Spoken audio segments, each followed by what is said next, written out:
9. Fear and Man, November the 29th, 1955. Good morning, friends.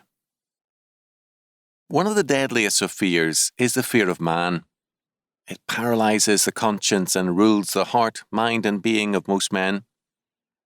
Day by day, the world capitalizes on this fear in order to bring men into submission to the law of the pack, sometimes euphemistically called the will of the majority. Men think and live as the mob dictates.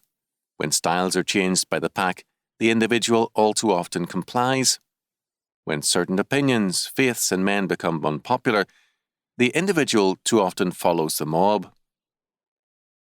The crowds that on Palm Sunday hailed Jesus of Nazareth as Messiah and Son of David, their King and Redeemer, before the week's end cried out in savage bloodlust, "Crucify him! Crucify him!"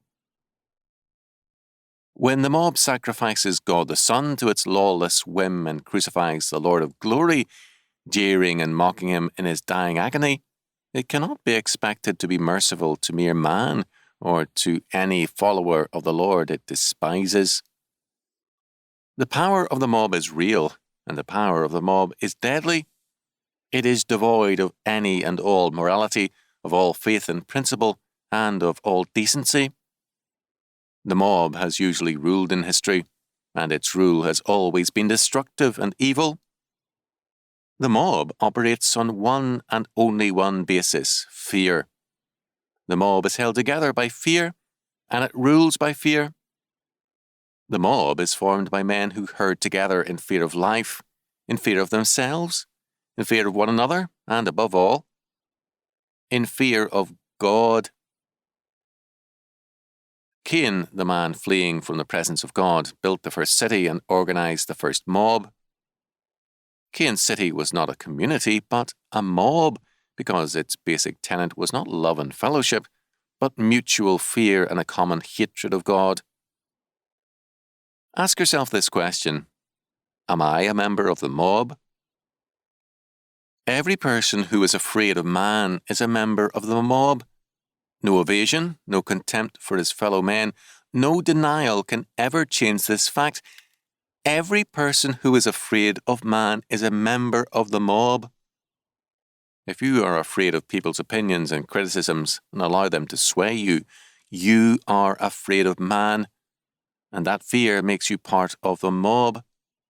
If you are afraid to stand for the truth because you fear that men will destroy you for it, and you keep silent, you have joined the mob.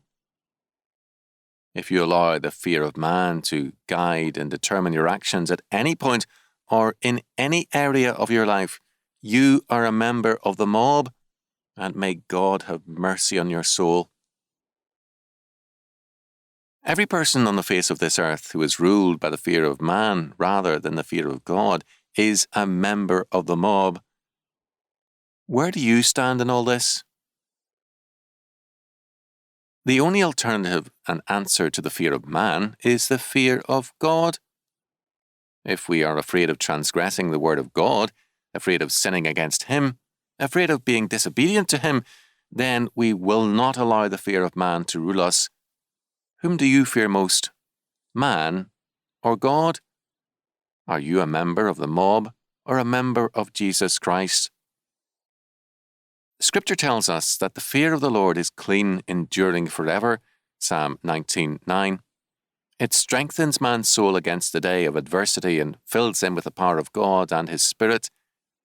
It gives to man the joyful and victorious faith that sings in Psalm 118, Luther's favourite chapter quote, "The Lord is on my side, I will not fear. What can man do unto me? The Lord taketh my part with them that help me. Therefore shall I see my desire upon them that hate me. It is better to trust in the Lord than to put confidence in man. It is better to trust in the Lord than to put confidence in princes. This is the day which the Lord hath made. We will rejoice and be glad in it. Thou art my God, and I will praise thee.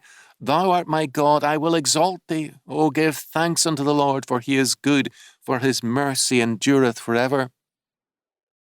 Psalm 108, 6-9, 24, 28, 29.